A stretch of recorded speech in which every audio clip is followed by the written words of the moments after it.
Sanctus, Sanctus, Sanctus Dominus Deus Sabaoth. Bapak, Ibu, dan saudara-saudariku yang terkasih dalam Tuhan kita Yesus Kristus, salam sejahtera untuk kita semua. Berkat Allah yang Maha Kuasa senantiasa menyertai kita. Hari Senin tanggal 14 Agustus tahun 2023 adalah peringatan wajib Santo Maximilianus Maria Kolbe, imam dan martir. Maximilianus Kolbe lahir di Dzunka Wola, dekat Lodz, Polandia pada tanggal 7 Januari tahun 1894. Nama Maximilianus diberikan kepadanya ketika ia masuk biara Fransiskan. Sejak frater, Maximilianus telah dikenal sebagai seorang yang saleh. Ia bahkan menunjukkan devosi yang amat besar terhadap Bunda Maria dan mengamalkannya dalam usaha kerasulan, mendirikan perkumpulan untuk memajukan kebaktian kepada Bunda Maria yang dikandung tanpa noda. Pada tahun 1918, ia ditahbiskan menjadi seorang imam dan kemudian kembali ke Polandia untuk berkarya di sana. Maximilianus mendirikan beberapa biara di Polandia, Jepang, dan India. Itulah karya-karya yang dilakukan oleh Santo Maximilianus Maria Kolbe. Seperti kepercayaan orang kebanyakan bahwa semakin kuat dan besar iman seseorang, semakin berat juga cobaan yang harus dialami demi memurnikan imannya dan mempertinggi kesuciannya. Hal inilah yang juga menjadi pengalaman dari orang kudus ini. Maximilianus menjadi salah satu tahanan tentara Jerman ketika mereka menduduki Polandia. Tetapi secara diam-diam, ia malah menjalankan tugasnya sebagai seorang imam di tengah-tengah para tahanan yang ada di situ. Penyakit TBC yang dideritanya ikut memperparah kesehatannya. Walaupun demikian, Maximilianus tetap bertahan di kamp tahanan itu dan menjadi korban terakhir yang meninggal setelah disuntik dengan suntikan racun.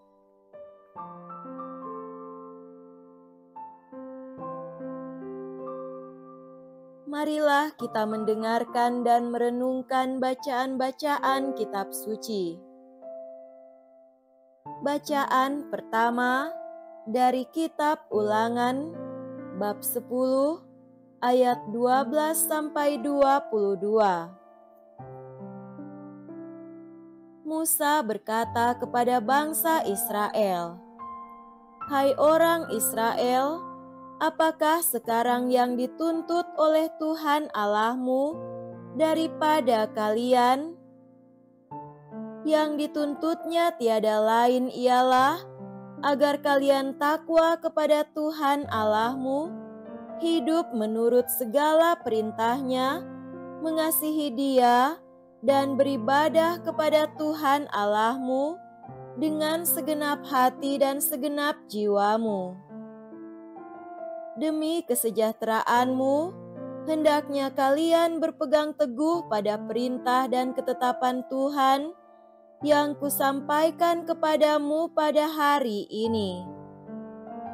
Sungguh, Tuhan Allahmu lah yang empunya langit bahkan langit yang mengatasi segala langit, dan bumi dengan segala isinya. Tetapi kepada nenek moyangmu lah hati Tuhan terpikat, sehingga Ia mengasihi mereka dan keturunan mereka, yakni kalian yang dipilihnya dari segala bangsa, seperti sekarang ini. Sebab itu, sunatlah hatimu dan jangan lagi bertegar hati.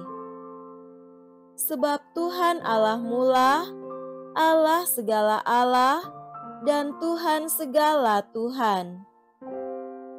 Allah yang agung, kuat dan dahsyat, yang tidak memandang bulu ataupun menerima suap, yang membela hak anak yatim dan janda, dan menunjukkan kasih-Nya kepada orang asing dengan memberikan kepadanya makanan dan pakaian. Sebab itu, haruslah kalian menunjukkan kasih-Mu kepada orang asing, sebab kalian pun dahulu adalah orang asing di tanah Mesir. Engkau harus takwa kepada Tuhan Allahmu. Engkau harus beribadah dan berpaut kepadanya, dan demi namanya engkau harus bersumpah. Dialah pokok pujianmu, sebab Dialah yang telah melakukan perbuatan-perbuatan besar di tengah-tengahmu, seperti yang telah kau lihat sendiri. Hanya 70 orang nenek moyangmu pergi ke Mesir. Tetapi sekarang ini, Tuhan Allahmu telah membuat engkau banyak seperti bintang-bintang di langit. Demikianlah sabda Tuhan. Syukur kepada Allah.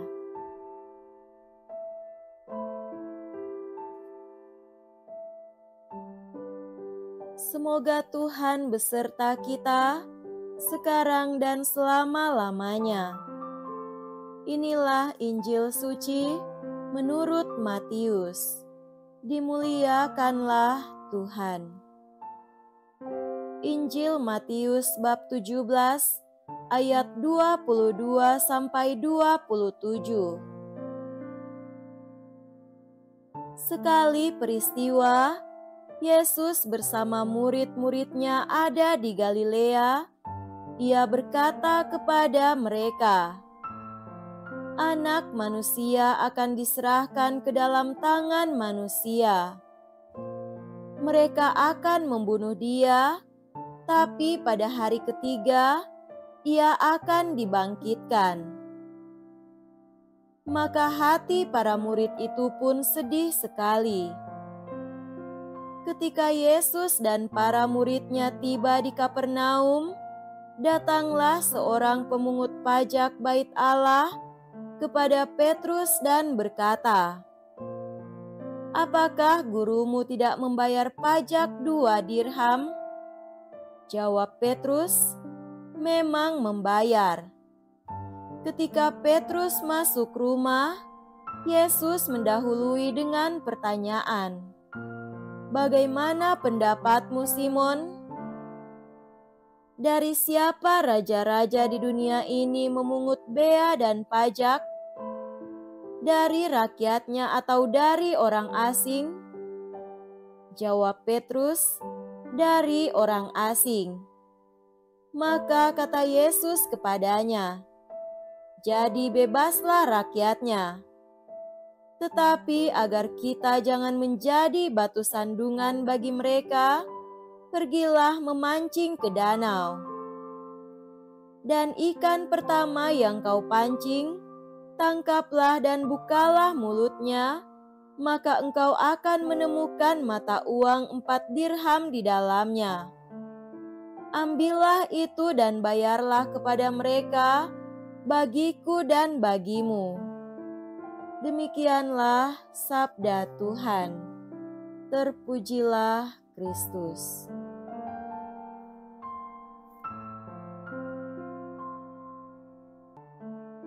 Saudara-saudariku yang terkasih dalam Tuhan kita Yesus Kristus, tema renungan kita pada hari ini adalah manakah bentuk kasih yang tertinggi nilainya? Pada hari ini, kita memperingati Santo Maximilianus Maria Kolbe. Ia adalah seorang imam Fransiskan yang berasal dari Polandia yang meninggal di kamp Auschwitz, Jerman. Santo ini terkenal dengan devosinya kepada Yesus dan Bunda Maria. Ia aktif dalam percetakan gereja, teristimewa dalam memerangi pengaruh Nazi Jerman pada saat itu, yang akhirnya membuatnya harus mati di kamp pengungsian Nazi itu pada tanggal 14 Agustus tahun 1941. Kolbe dibeatifikasi sebagai pengaku iman tanggal 17 Oktober tahun 1971 oleh Paus Paulus ke-6 dan dikanonisasikan sebagai santo dan martir oleh Paus Yohanes Paulus II pada tanggal 10 Oktober tahun 1982. Santo Maximilianus Kolbe sering digambarkan dalam seragam narapidana dengan jarum suntikan di lengannya. Ia adalah santo pelindung para narapidana, keluarga, pemulihan pecandu obat terlarang, dan pelindung gerakan pro-life atau pro-kehidupan. Saudara-saudariku terkasih, bacaan Injil Matius pada hari ini berbicara tentang nubuat Yesus bahwa ia akan diserahkan ke dalam tangan manusia dan mereka akan membunuhnya.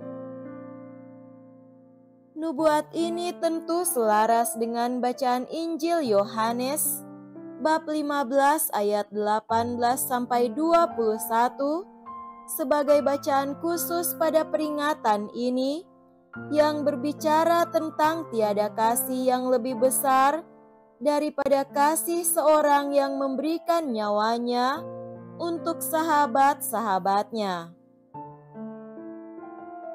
Kematian Yesus adalah suatu pilihan yang dibuat Yesus untuk menunjukkan tingkat tertinggi dari kasih-Nya bagi manusia.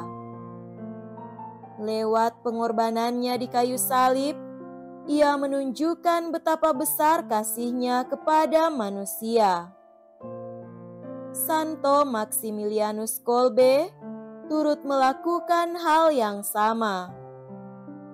Ia berani mengambil tindakan yang beresiko untuk kemuliaan Allah dan keselamatan gereja, walaupun ia harus mengorbankan dirinya sampai mati. Bagaimana kita bisa memberi diri kita kepada Tuhan dan gereja? Bacaan pertama dari kitab Ulangan memberikan petunjuk yang berguna bagi kita. Musa berkata kepada umat Israel agar mereka menunjukkan kasih tidak hanya pada rekan-rekan sewarga, melainkan juga kepada orang asing, karena bangsa Israel pernah menjadi orang asing. Musa berbicara kepada orang Israel agar mereka tidak tegar hati. Mereka perlu membela hak-hak anak yatim dan janda, menunjukkan kasih kepada orang asing dengan memberi kepada mereka makanan dan pakaian. Dalam kitab kebijaksanaan yang juga menjadi bacaan khusus pada perayaan ini, dikatakan bahwa kita hendaknya memiliki jiwa orang benar, karena jiwa orang benar ada di tangan Allah dan siksaan tiada menimpa mereka. Jikapun mereka disiksa, itu hanya sebentar saja, dan sesudahnya mereka menerima anugerah besar, sebab Allah hanya menguji mereka. Saudara-saudariku terkasih, dengan demikian, kita umat atau orang yang percaya diajak pada peringatan ini untuk berani keluar dari diri kita dan menyumbangkan yang terbaik untuk kebaikan dan keselamatan semakin banyak orang, terutama mereka di tengah keluarga kita dan di lingkungan kita. Hendaknya kita menanamkan dalam diri kita kasih yang dalam, karena kasih yang dalam itu akan membuat kita berani mempersembahkan diri kepada Tuhan dan sesama, berani berkorban dan mengambil bagian dalam karya keselamatan Allah di tengah dunia ini. Semoga demikian. Amin.